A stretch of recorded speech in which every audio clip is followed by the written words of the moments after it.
Try this one again.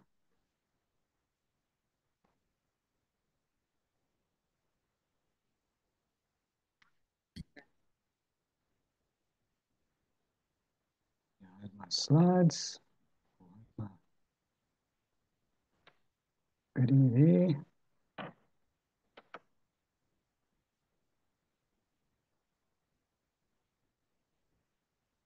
Okay, so as I was trying to say, we are talking about vitamins and minerals.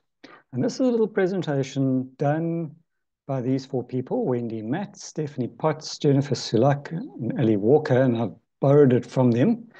If they ever get to watch this, I hope they don't mind. So what are vitamins? What do they do? They are nutrients that our body does not make on its own.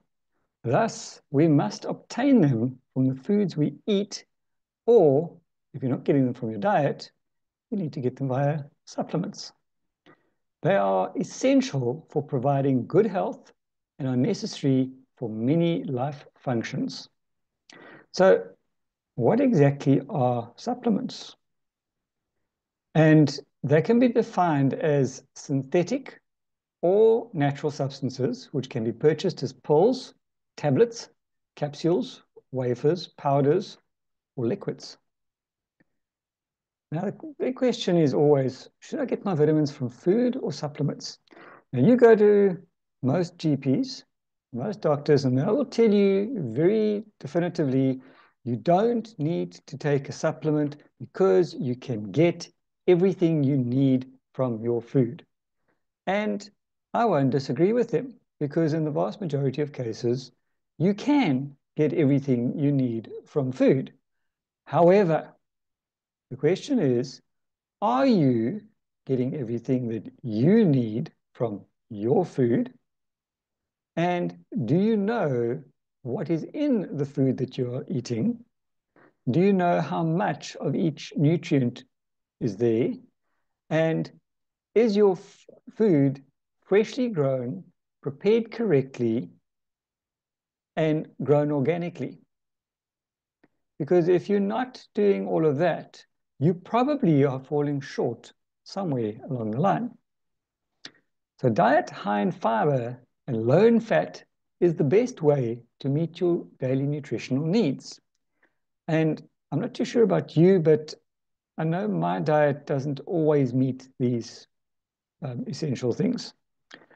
So if you closely follow the food pyramid, that infamous pyramid, then you should meet the RDA or recommended daily allowances for vitamins and nutrients. Do you follow the food pyramid? Supplements are best when accompanied by a well-balanced meal because a supplement is exactly that. It is in conjunction to a good diet. And the trouble is, a lot of people are not getting the good diet. And that is where the problem comes about.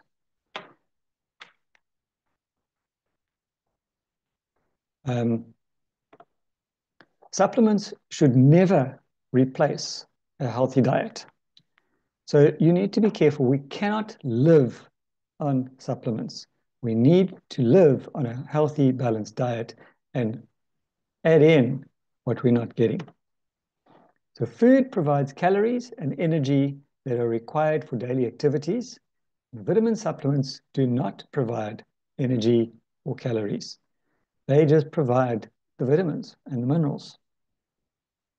So the question is, do I need a multivitamin supplement?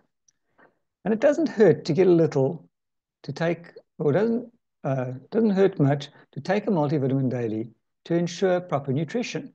And whenever I speak to somebody and I find out what's happening and I suggest that they get supplements, I always suggest a good, balanced, complex multivitamin and mineral with the whole grain oils that works on your cells to cover all the bases.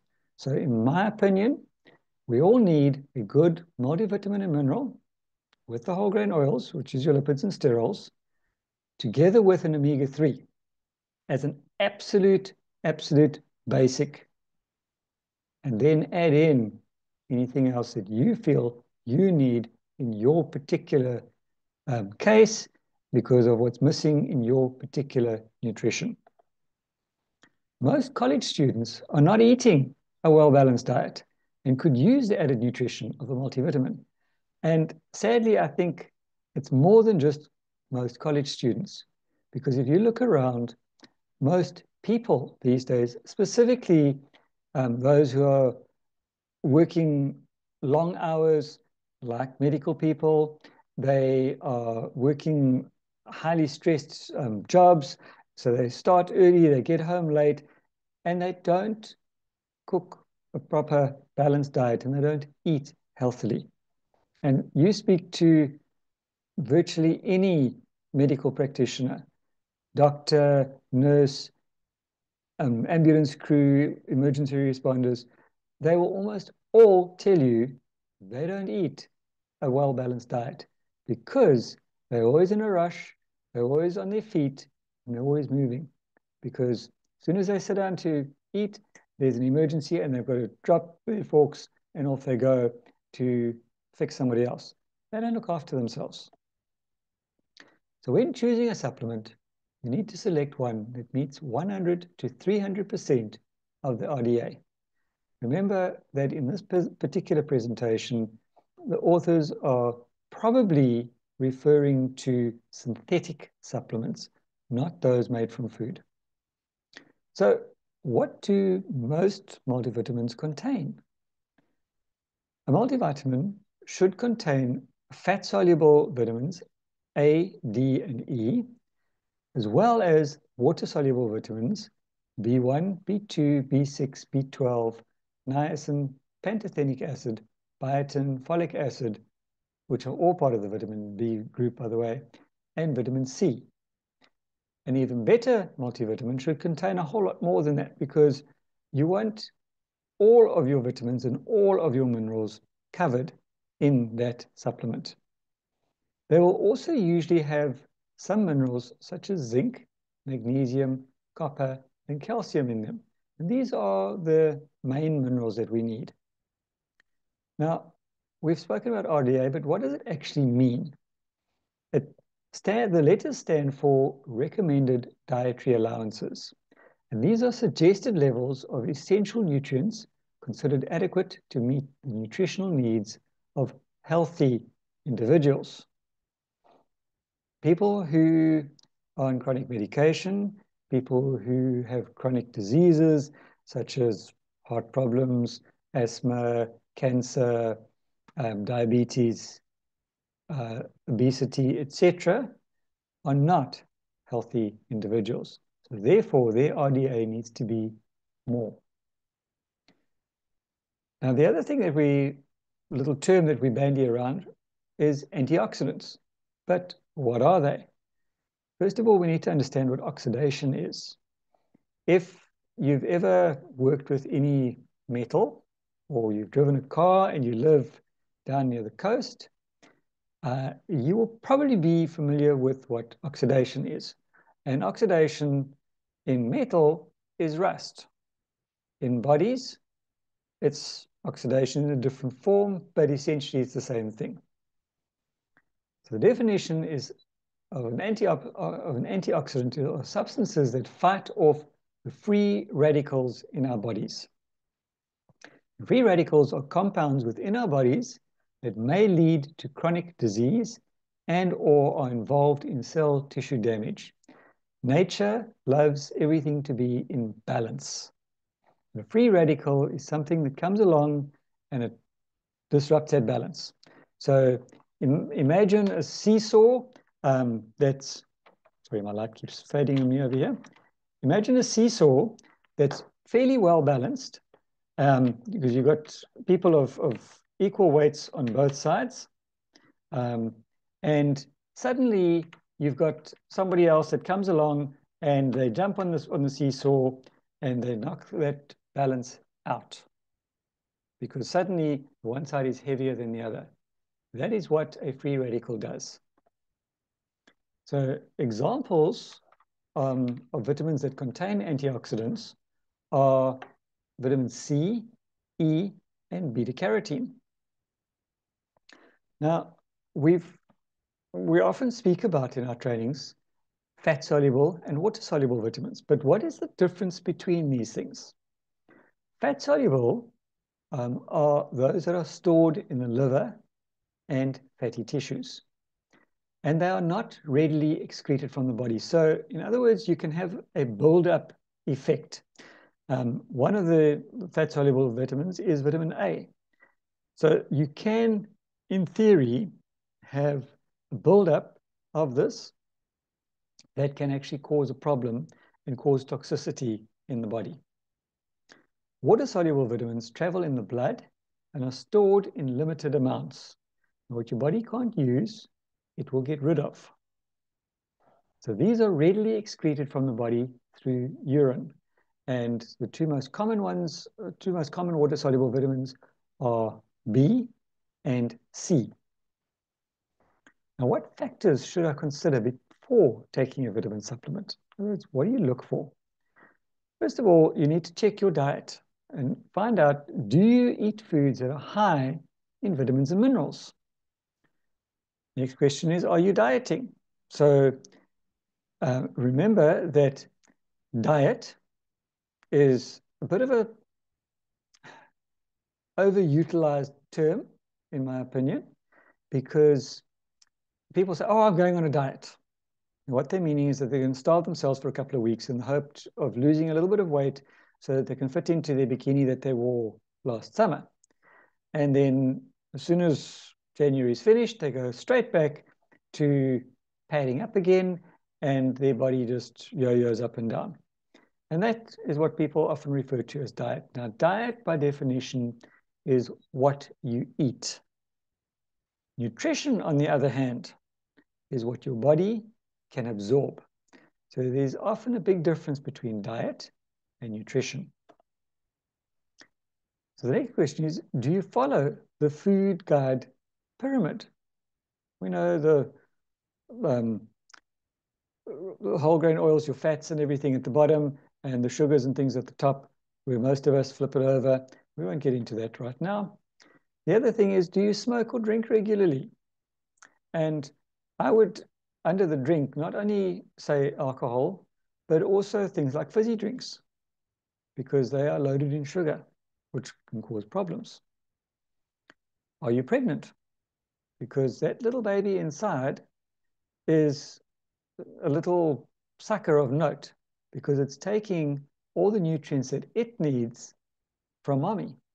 So mommy better make sure that she is getting all the nutrients that she needs in order to be able to feed that little person that's growing inside of her. Are you over 50 years of age? Now, most of us on this particular meeting tonight, I think, are maybe just a little bit past 50. Some of us are only just past 21 or 22, plus a little bit of interest. But once you get past 50, apparently things start falling apart. I haven't figured that one out yet, but one's got to be careful. Are you taking prescription drugs? So are you on chronic medication? Because that makes a big difference as well. And the other question is, can you overdose on vitamins? And the short answer is yes, you can. Like anything, too much of anything is bad for you. But for the most part, vitamin supplements are safe to take because when they're formulated to ensure that you don't overdose easily. For instance, vitamin A, as I said before, is toxic in heavy doses.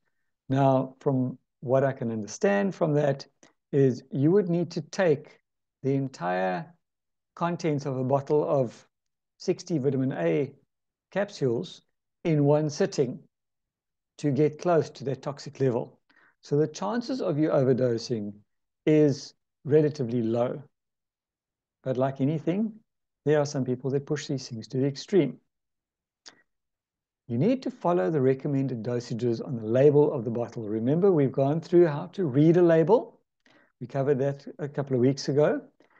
So you need to know how to read the label and see what are the dosages that you need to take. And the dosages are put on there because the people who have formulated the particular product that you're using have worked out that that is the dose that is a safe RDA level for you to take. Not more, not less. Look at the label dosage. Fat-soluble vitamins are more likely to be toxic to your health if taken in excess because they are stored in the body, whereas water-soluble are excreted.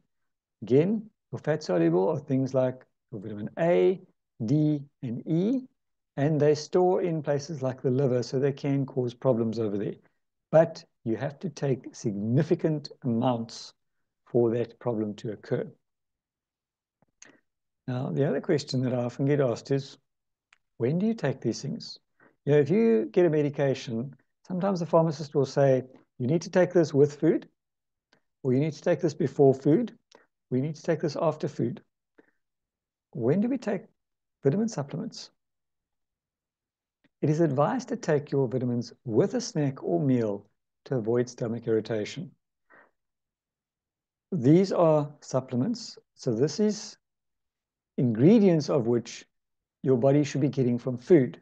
Now, what happens is when you put food into your mouth, we won't get into the whole digestion system right now because we've been over that before, but you chew it and you break it down and it goes into your stomach, and from there your body breaks it down further to be able to take out the fiber and the water and the fat and the vitamins and the minerals and everything else. So it breaks all of that up in the stomach. If you take a supplement on an empty stomach, you've got none of that other filler, the water, the fat, the fiber, to cushion sometimes these quite harsh vitamins that are coming in. The presence of carbohydrates and proteins stimulate the digestive enzymes as well that will allow for better absorption of nutrients for the supplements. Again, nutrition is what you are able to absorb. So you can take half a bottle full of vitamins, but if you don't have the digestive enzymes that have been stimulated by the carbohydrates and the proteins, those things are just going to sit in the stomach and get pushed out as waste. So be careful. Take them correctly. Now, iron is one of the exemptions to the rule, and that should be taken on an empty stomach for better absorption over there. Now, stress can upset the nutrition in our body. Stress can cause your body to excrete nutrients rather than using them to perform vital functions. And I know that one of the things there is vitamin B. So if you're in a high-stressed environment, you need extra vitamin B because you are literally stressing those vitamin Bs out of your system. Stress can also cause the production of free radicals, which play a role in the development of cancer, heart disease, and aging. Now, stress, we need stress in our lives because stress is what triggers certain chemicals in your body to release endorphins and that sort of thing to get you out of danger. It also helps to release adrenaline to get you more focused for short periods of time. What's happened in today's society, though, is that somebody likened stress to you walk into a room and you turn the light switch on and instantly you've got light. When you go out of the room, you turn the light switch off and the light goes off. Now, stress should work much the same way. If you need that adrenaline rush, the stress will trigger it and everything is there. The adrenaline is released, you're up on end, and your body's in hyperattention. Now, what happens in today's lifestyle is that we flick on the switch for the stress. We don't flick the switch off. So it's an overdose. A little bit like you running water into your bath. You put the plug in, you open the tap.